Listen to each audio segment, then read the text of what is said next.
हम सबसे पहले आपके सामने हम यूपी का वोट शेयर रखने जा रहे हैं। उत्तर प्रदेश का vote share India TV CNX के सर्वे में क्या हमने पाया, बीजेपी को मिल सकता है 52% वोट। यूपी में बीजेपी 52% वोट हासिल कर सकती है। समाजवादी पार्टी को 23% वोट मिल सकता है, कांग्रेस को 4% वोट, बहुजन समाज पार्टी को 12% वोट और अन्य को 9% वोट हासिल कर सकता है। लेकिन यूपी जैसे बड़े राज्य में बीजेपी 50% से ज्यादा मत हासिल कर सकती है। जो नरेंद्र मोदी ने लक्ष्य दिया है अपनी पार्टी को कि सभी सीटों पर भाजपा इस बार 50% से ज्यादा वोट हासिल करे, तो यूपी में कम से कम वो 50% का टारगेट हासिल करती हुई भारतीय जनता पार्टी हमें दिखाई दे रही है। लेकिन सीटों में मैं आपके सामने सभी 80 सीटें एक साथ नहीं रखूंगा। इसको हम यूपी के अब जरा अलग अलग क्षेत्रों की बात करते हैं। सबसे पहले पश्चिमी उत्तर प्रदेश की बात, जहां हम इस वक्त मौजूद हैं। पश्चिमी उत्तर प्रदेश में आपके सामने सीटें जो हैं अब आ रही हैं। 8 सीटें हम मान के चल रहे हैं पश्चिमी उत्तर प्रदेश में। इसमें एनडीए के पास 7 सीटें जाती हुई दिखाई दे रही हैं। सपा आरएलडी को 1 सीट मिलती हुई दिखाई दे रही है। यानी पश्चिमी उत्तर प्रदेश पूरी तरीके से भारतीय जनता पार्टी के साथ जाता हुआ हमें आज के हालात में दिखाई देता है। और ये 1 सीट जो सपा प्लस आरएलडी को आपको दिखाई जा रही है, भावेश मेरे ख्याल से आरएलडी को आपने सीट दी है, ये जीत आरएलडी की सीट है। हाँ बिल्कुल, ये आरएलडी की सीट है। वैसे हमें सीट कौन सी सीट है ये बताना अलाउ नहीं है, बट ये आरएलडी की सीट है और मेरे ख्याल से कोई भी गेस कर सकते हैं कौन सी सीट हो सकती है। वहां से यदि जयंत चौधरी चुनाव लड़ेंगे तो उनके हालांकि आपने देखा होगा पिछले 5 साल में जयंत चौधरी ने एक बहुत ही मैच्योर लीडर की तरह काम किया, तो उनके फेवर में जो जाटों का कंसोलिडेशन है पहले से ज्यादा बढ़ा है, तो इसलिए उनके लिए एक अच्छी सिचुएशन है वहां पे। उत्तर प्रदेश में लेकिन 52% वोट सर्वे जो दिखा रहा है भारतीय जनता पार्टी के लिए, और पश्चिमी यूपी तो पूरी तरह यूपी के साथ। प्रदीप जी बिल्कुल, देखिए पिछले 2 चुनाव से ये तीसरा चुनाव होगा जब बीजेपी को 50% से ज्यादा वोट मिलेगा। मुझे लगता है 2014 में भी 50% करीब वोट मिला था, पिछली बार तो मिला ही था। तो ये 2014 में कम था। 14 में 42% था, 2019 में 49.6। उसका बीजेपी अपना वोट बढ़ा रही है। बिल्कुल, वोट लगातार बढ़ा रही है, वो न केवल लोकसभा में बल्कि विधानसभा में भी। आमतौर पर यह होता है कि लोकसभा में बढ़ता है लेकिन विधानसभा में वोट कुछ राज्यों को अपवाद मान लें तो बढ़ता नहीं है। लेकिन उत्तर प्रदेश ऐसा है जिसमें भारतीय जनता पार्टी ने अपना सामाजिक ताना बाना ऐसा बुना है कि वो कंसोलिडेट कर गया, मतलब वो स्थायी हो गया है।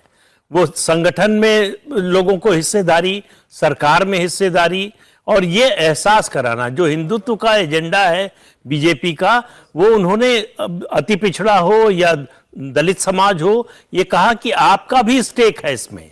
इस बात से कन्विंस कर दिया कि ऐसा नहीं है कि ये जो हिंदुत्व का जो एजेंडा है इसमें आपका स्टेक नहीं है।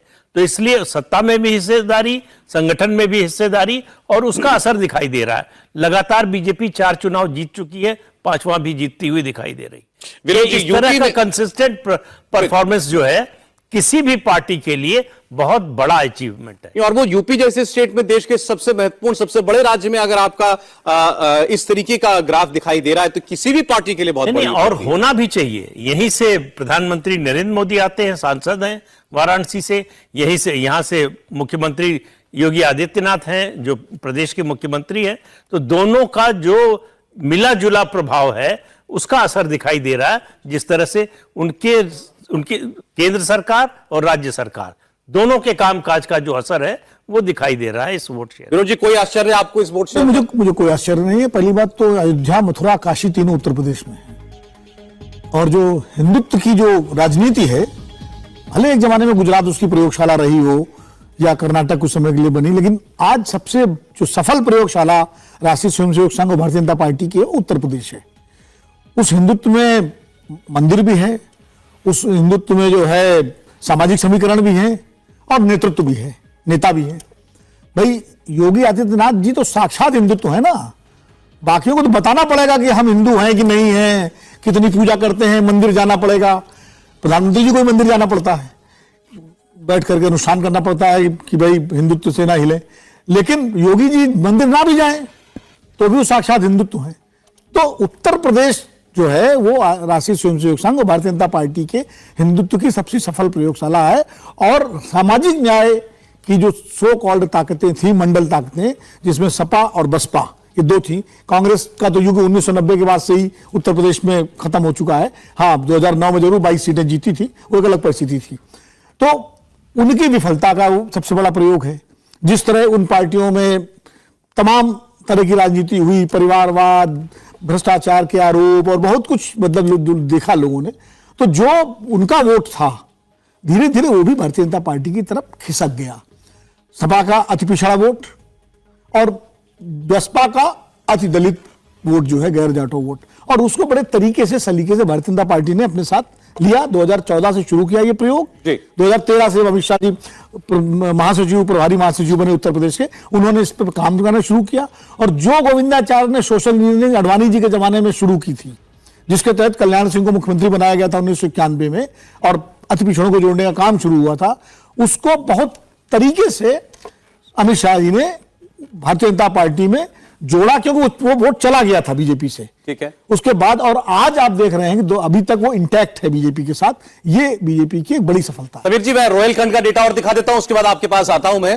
तो 52% वोट उत्तर प्रदेश में बीजेपी को मिलता दिखाई दे रहा है। वेस्टर्न यूपी बीजेपी स्वीप करेगी, ऐसा हमारे सर्वे को दिखता है। और रोहिलखंड में आप देखिए 12 सीटें यहां पर हैं और एनडीए को, बीजेपी को और उसके सहयोगी दलों को यहां से 11 सीटें मिलती हुई दिखाई देती हैं। और सपा प्लस यानी इंडिया अलायंस आप कह लीजिए, उसको 1 सीट यहां पर मिलती हुई दिखाई दे रही है। रोहिलखंड में और पश्चिमी यूपी में भी मुस्लिम मतदाता का प्रभाव है। रोहिलखंड में खास तौर पर रामपुर जैसी सीट वो रोहिलखंड में ही आती है। लेकिन यहां पर भी आप देखिए बिल्कुल एक तरफा नतीजे सर्वे में दिखाई दिए हैं कि इन सीटों पर भी भाजपा 11 में आगे दिखती है, 11 सीटें जीत सकती है और विपक्ष जो है समाजवादी पार्टी उसमें 1 सीट निकाल सकती है रोहिलखंड के इलाके के अंदर। तो पश्चिमी उत्तर प्रदेश हो या लगा हुआ रोहिलखंड हो, दोनों रीजन्स में भारतीय जनता पार्टी का एक मुश्त दबदबा, एक तरफा दबदबा जो है वो आपको देखने को मिल रहा है। और ये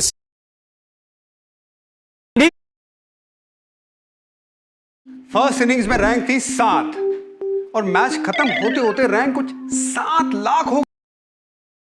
थोड़ी दूर पे है प्रतापगढ़ में, लेकिन हर कोई जानता है कि गांधी परिवार का होने के बावजूद वो जो गेस्ट हाउस था एक, उसके अलावा कोई रहने वाली जगह नहीं थी मुंशीगंज गेस्ट हाउस के अलावा। वहां की सड़कें इस लायक नहीं थी कि आप अपनी गाड़ी से जा रहे हैं तो उतरेंगे तो पैर कहां पड़ेगा, और आपका बढ़िया वाला जूता जो आप दिल्ली से पहन कर गए हैं। और तो और कांग्रेस के नेता के साथ संदेश है, अगर 26 दल मिलकर चाहेंगे कि एक को हरा दें तो आज वो हालात नहीं है। देश एक नेता को बागडोर सौंपने के मूड में, 26 नेताओं को बागडोर सौंपना नहीं चाहता। तीसरी बात, कांग्रेस अभी भी इंडिया अलायंस की सबसे कमजोर कड़ी दिखाई दे रही है। राहुल गांधी, मल्लिकार्जुन खड़गे मिलकर भी 100 के आंकड़े के पास नहीं पहुंच रहे हैं। कांग्रेस हिंदी बेल्ट में बीजेपी को हरा ही नहीं पा रही है। अरविंद केजरीवाल हो और राहुल गांधी दिल्ली और पंजाब में साथ लड़ते हैं तो कुछ सीटों का फायदा होगा, लेकिन इन दोनों राज्यों के आगे यह गठबंधन काम करता हुआ